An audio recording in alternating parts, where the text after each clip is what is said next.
Pulivendula MLA మాజీ ముఖ్యమంత్రి అయినటువంటి వైఎస్ జగన్మోహన్ రెడ్డి గారు నిన్నటి రోజున తాడేపల్లిలోని వైఎస్ఆర్సీపీ పార్టీ కేంద్ర కార్యాలయంలో భీమవరం సంబంధించినటువంటి వైఎస్ఆర్సీపీ కార్యకర్తల నాయకుల సమావేశంలో భాగంగా మాట్లాడుతూ ప్రస్తుతం ఆంధ్రప్రదేశ్లో జంగిల్ రాజ్యం నడుస్తుందని చెప్పేసి మాట్లాడారు. మొత్తానికి జగన్మోహన్ రెడ్డి గారు చేసినటువంటి అనేక వ్యాఖ్యల గురించి మరిన్ని విషయాలు తెలుసుకోవడానికి మనతో ఉన్నారు ప్రముఖ రాజకీయ విశ్లేషకులు రాయేష్ అప్సాని గారు. సార్ నమస్కారం అండి. నమస్కారం సార్, నిన్న రోజు జగన్మోహన్ రెడ్డి మాట్లాడుతూ అసలుకి అంటే సంక్రాంతి సంబరాల్లో మినిస్టర్లు డ్యాన్స్లు వేసారని చెప్పేసి వాళ్ళని వాడు వీడియో అని చెప్పేసి ఉచ్చరించడం, ఇంతకు మించి జంగిల్ రాజ్యం చెప్పడానికి ఉదాహరణ ఏమన్నా ఉంటుంది అని చెప్పేసి చాలా గొప్పగా చెబుతున్నాడు. ఆయన టైంలో ఏ విధంగా జరిగిందని చెప్పి చెప్పుకుంటూ మొత్తానికి జగన్మోహన్ రెడ్డి చేసిన వ్యాఖ్యల గురించి మీ అభిప్రాయం ఏంటండి? అంటే ఇక్కడ గమనించుకోవాల్సింది, సంక్రాంతి సంబరాల్లో మంత్రులు నృత్యం చేయటమే జగన్మోహన్ రెడ్డి గారికి జంగిల్ రాజ్ అనిపిస్తే, మరి ఆయన పాలనా హయాంలో మంత్రులుగా ఉన్న రోజా, మంత్రులుగా ఉన్న అంబటరాంబాబు వాళ్ళు కూడా సంక్రాంతి సంబరాల సందర్భంగా నృత్యం చేశారు కదా. ఇప్పుడు సంక్రాంతి సంబరాల్లో 10 మందితో కలిపి డ్యాన్స్ చేయటమే అది ఆక్షేపణీయం అయితే, మరి జగన్మోహన్ రెడ్డి గారు మొట్టమొదటగా జంగిల్ రాజుకి నాయకత్వం వహించిన పాలకుడు ఆయనే అనుకోవాలి.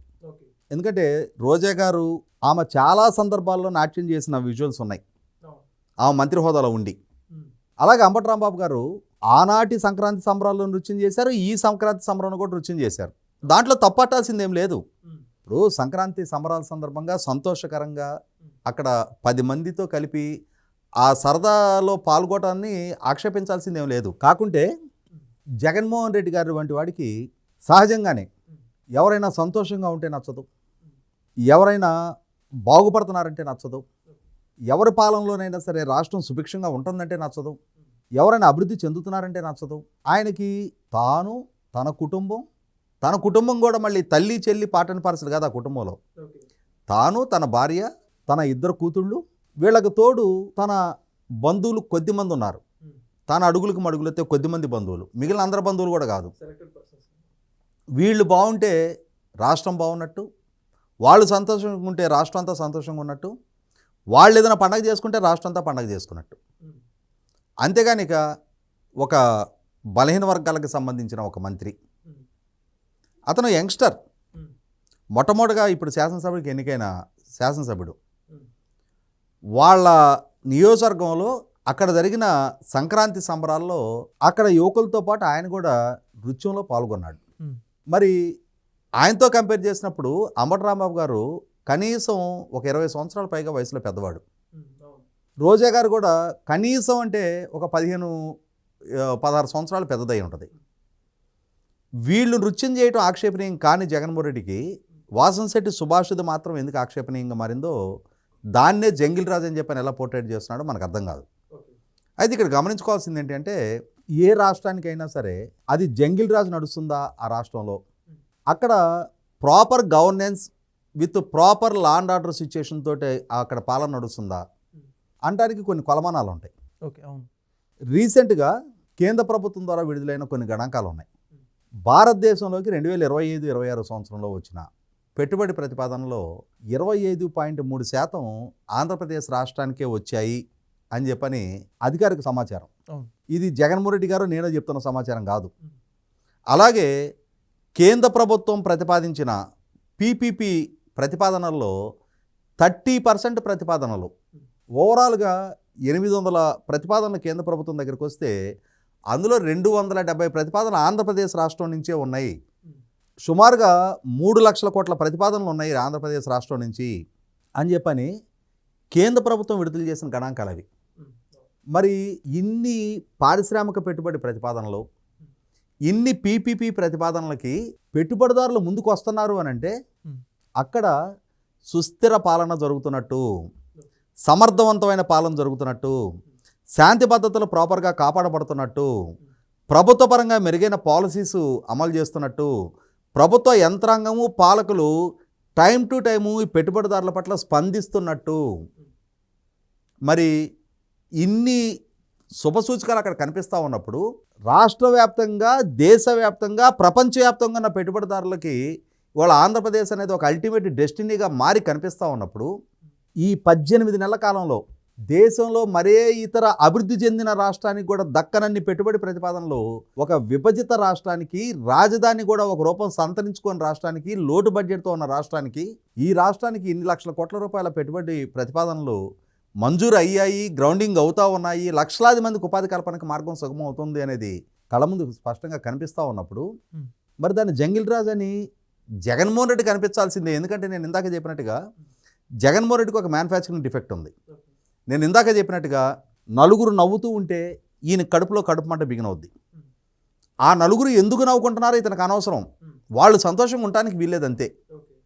రాష్ట్రం తన కళ్ళ ముందు అందరూ శోకిస్తూ ఉండాలి, ఆకలి దప్పులతోటి అలమటిస్తూ ఉండాలి, తనకి ప్రాధేయపడుతూ ఉండాలి, తాను వాళ్ళకి డీపీటీ అని చెప్పని అంటే ఎంగిలి మెతుకులు విసిరినట్టుగా విసురుతుండాలి, వాటిని నేర్కొని బాబు బాంచన్ని కాల్ముక్కుతా అని చెప్పని ఆయనకు బానిసలుగా ఉండాలనే ఒక రకమైన అహంకారపూరిత బరితెగింపు దూరంతో ఉన్న పాలకుడు జగన్మోహన్ రెడ్డి. ఆయన ఆ పాలనకుడుగా నువ్వు పనికిరావని ప్రజలు దింపేశారు. దింపేసినా కూడా ఇవాళ నన్ను ఓడించిన ప్రజలు, నన్ను ఓడించిన ఈ రాష్ట్రం, నా ప్రత్యర్థులకి ఇంతటి మెజార్టీ కట్టబెట్టిన ఈ రాష్ట్రం, నా ప్రత్యర్థుల వల్ల ఇన్ని లక్షల కోట్ల పారిశ్రామిక పెట్టుబడులు రప్పిస్తుందా? వాళ్ళు ఆల్రెడీ వాగ్దానం చేసిన డిఎస్సికి నిర్వహించేస్తారా? వాళ్ళు ఆల్రెడీ నేను ఆపేసిన పోలీస్ నియామక ప్రక్రియ ముగించేసి వాళ్ళకి నియామక ఉత్తర్వులు ఇచ్చేస్తారా? వాళ్ళు ఈ పారిశ్రామిక ఒప్పందాల వల్ల ఇన్ని లక్షల మందికి ఉపాధి కల్పన చేస్తారా? నేను అడవిని పెంచిన రాజధానిని వీళ్ళు నిర్మాణం చేస్తారా? నేను డయాఫ్రమ్ వాళ్ళు కొట్టేయించుకునేట్టు చేసిన పోలవరం ప్రాజెక్టును వీళ్ళు మళ్ళీ తిరిగి నిర్మాణం చేస్తారా? నేను పూర్తి చేయకుండానే జాతికి అంకితం చేసిన వెలుగొండ ప్రాజెక్టుని మళ్ళీ వీళ్ళు పూర్తి చేసి ప్రజలకి వెలుగొండ ప్రాజెక్టు ఫలాలు అందిస్తారా?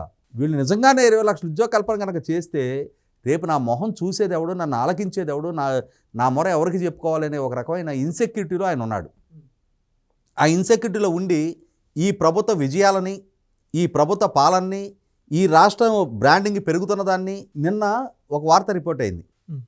9 నెలల కాలంలో అంటే 2025 డిసెంబర్ 31 వరకు, అంటే ఏప్రిల్ 1 నుంచి మొదలైన ఆర్థిక సంవత్సరంలో రాష్ట్ర రెవెన్యూ వసూళ్లు 1,00,000 కోట్లు దాటాయి.